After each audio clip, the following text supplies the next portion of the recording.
Fique atento à rentabilidade dos seus investimentos. Os meios de comunicação divulgaram a rentabilidade dos principais produtos de investimento e indicadores financeiros do mercado. A análise do investidor, baseada exclusivamente nessa informação, pode conduzir a uma leitura equivocada, considerando basicamente dois aspectos que vale a pena prestar atenção. O primeiro é que a rentabilidade divulgada é bruta. Ela não leva em conta o imposto de renda a pagar. E segundo, considera, no caso dos fundos de investimento, a rentabilidade média de cada classe de fundos. Cabe ao investidor, portanto, apurar, com base nas suas condições específicas, a rentabilidade líquida das suas aplicações. Para isso, você deve considerar a rentabilidade bruta do seu produto e descontar o imposto em função do prazo de permanência. No caso de renda fixa, por exemplo, nós sabemos que existe esse prazo. A rentabilidade dos depósitos em poupança, por exemplo, ela não fica bonita na foto apresentada.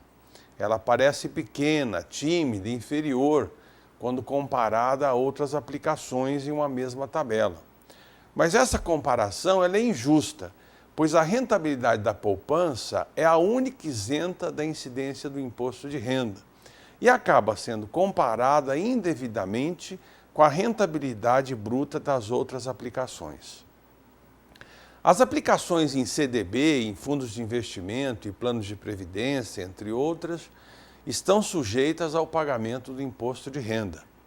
Para comparar corretamente a rentabilidade entre elas, antes de dizer que a aplicação A foi melhor do que a aplicação B, nós precisamos apurar a rentabilidade líquida de cada uma, ou seja, após o pagamento do tributo.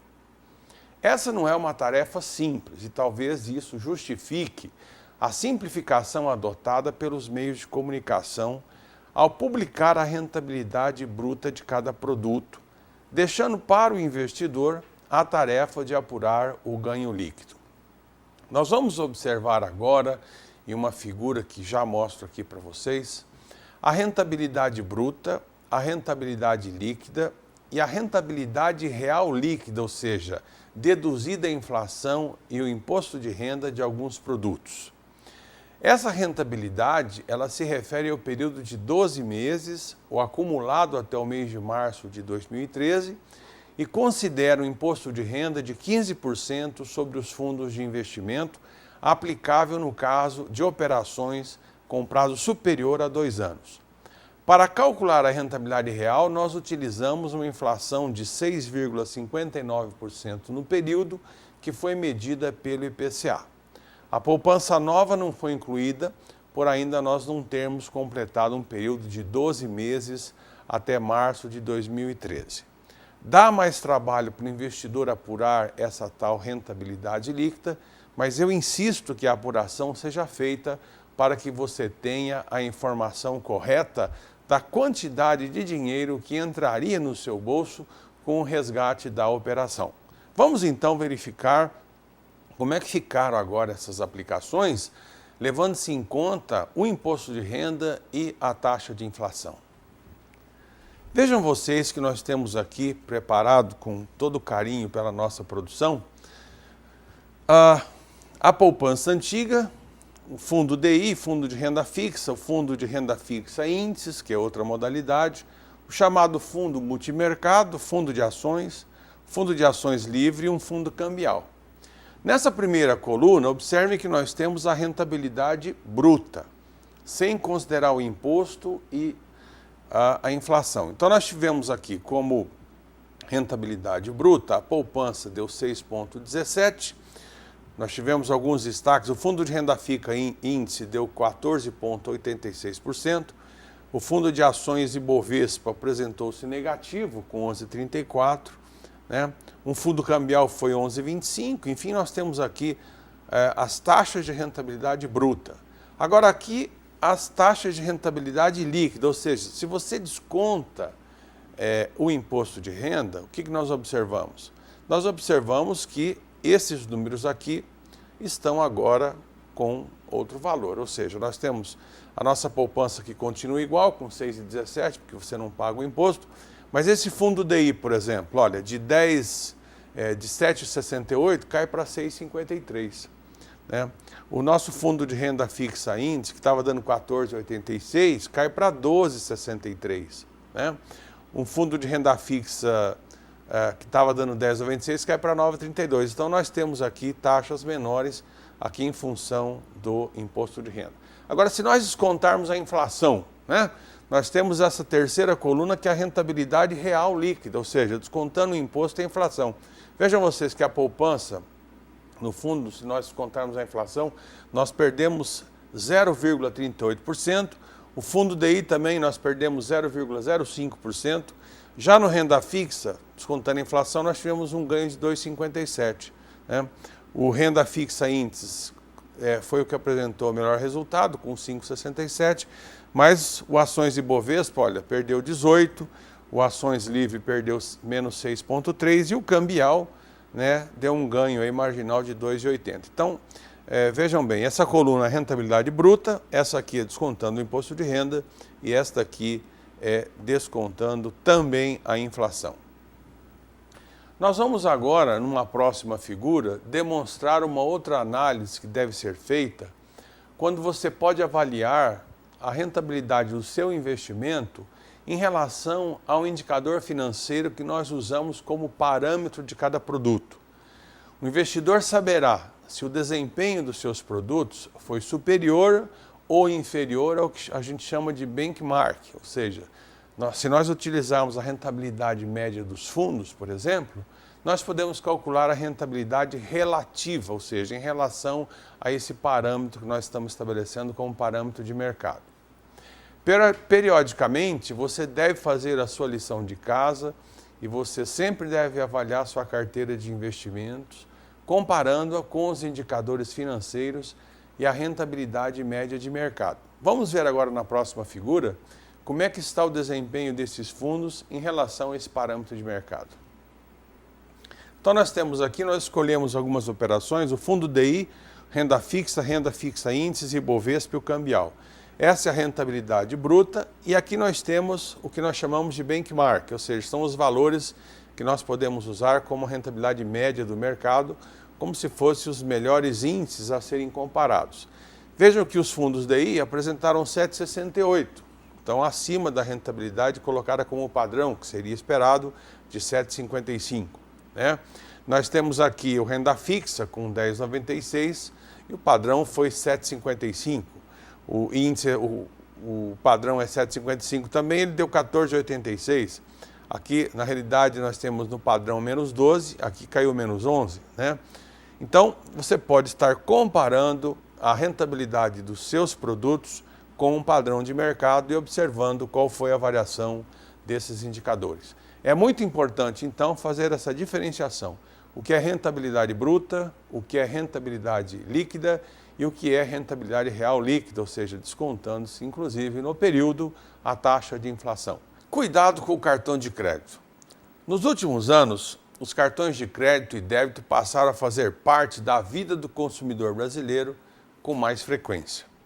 Segundo dados da Associação Brasileira das Empresas de Cartões de Crédito e Serviços, 26,4% do consumo total das famílias brasileiras em 2012 foi feito com cartões, quase 26%. Em 2007, esse volume era próximo a 16%. O movimento é favorável à indústria de cartões e a expectativa para 2013 é de um crescimento ainda maior, chegando a aproximadamente aí 17% de expansão. Além de tirar o peso da carteira, nós sabemos que os plásticos, eles representam segurança e praticidade para o consumidor no ato da compra. Não ter de separá-la ali nem contar as notas na hora da compra tornou-se um hábito que tende a permanecer por causa da comodidade.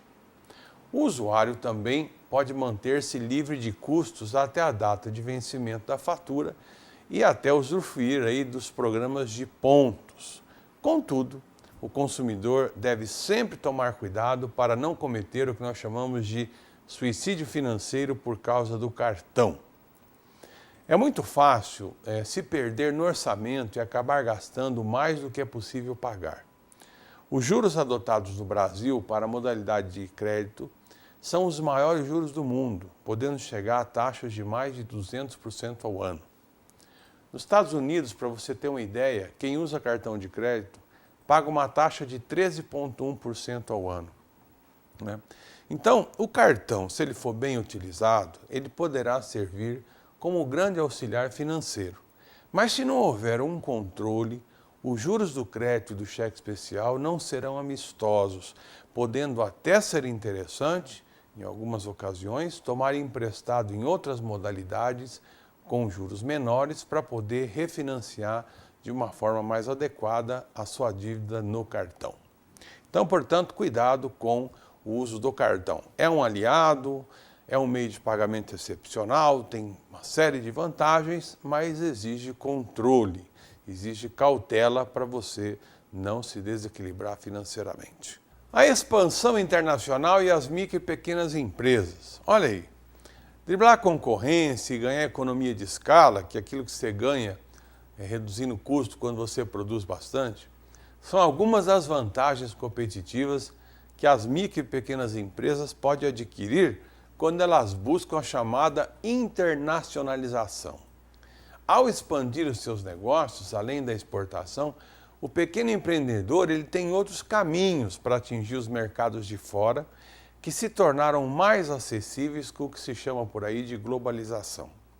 Essa tal internacionalização, ela pode trazer benefícios também para uma pequena empresa, como a compensação de oscilações, por exemplo, que você tem no mercado interno, né? O aumento do ciclo de vida do seu produto. Então, a internacionalização, ela ajuda a empresa a enfrentar dificuldades que às vezes você tem aqui no mercado interno, como crises econômicas e até em alguns setores uma forte concorrência. Embora essa tal de exportação ainda seja o principal canal para você se internacionalizar, existem outras possibilidades. Então, opções como, por exemplo, as parcerias em joint ventures, as transferências de tecnologia, representações, franquias e licenciamentos também são opções de internacionalização. Para você decidir qual que é o melhor caminho para a expansão internacional, é preciso um trabalho, no mínimo, cuidadoso. O primeiro passo é pesquisar. Então, o objetivo é identificar quais são os mercados que os seus produtos podem ter boa aceitação. Alguns sites, como o do Ministério do Desenvolvimento, Indústria e Comércio Exterior, o chamado Apex Brasil, e também o chamado Portal do Exportador, eles trazem muitas informações e números sobre diversos mercados. Uma segunda etapa, então, depois dessa pesquisa, é o que nós chamamos de planejamento. Então você pode procurar lá o Sebrae, porque eles têm um programa de capacitação para internacionalizar a pequena e microempresa. Então, além de palestras, de workshops, o Sebrae oferece também cursos, consultorias para auxiliar os pequenos empresários a formular uma boa estratégia de internacionalização. Um outro ponto importante que o empresário deve ter em mente é a adequação do produto para o mercado externo. Detalhes como embalagem, o design, além da atenção a diversas normas técnicas locais, são essenciais para essa sua investida dar certo. A obtenção de certificados internacionais facilita, Em alguns casos, essa certificação pode ser até indispensável. Uma barreira a ser considerada e que é bastante séria são os trâmites burocráticos locais. Nesse aspecto, você tem que ter um pouco de paciência, tem que ter persistência, porque isso aí pode ser necessário. O processo para a liberação de documentos no exterior é bastante demorado, revelando até uma burocracia tão grande como a nossa aqui no Brasil. É essencial que o seu projeto, então, esteja amadurecido para que esse processo caminhe aí, já que os parceiros internacionais costumam ser bastante exigentes. Lá fora, no mercado externo, não tem jeitinho, ou a coisa está certa ou não está. Portanto, se você quiser utilizar a internacionalização como uma forma interessante de diminuir o seu risco interno, você pode fazer, mas isso aí precisa ser bem planejado, com conhecimento técnico, com método e com gente capaz de te dar essa assessoria. Nós ficamos por aqui hoje. Se você tiver dúvidas, críticas, sugestões, escreva para a gente no tv@unipar.br. Obrigado pela sua audiência e até a próxima edição.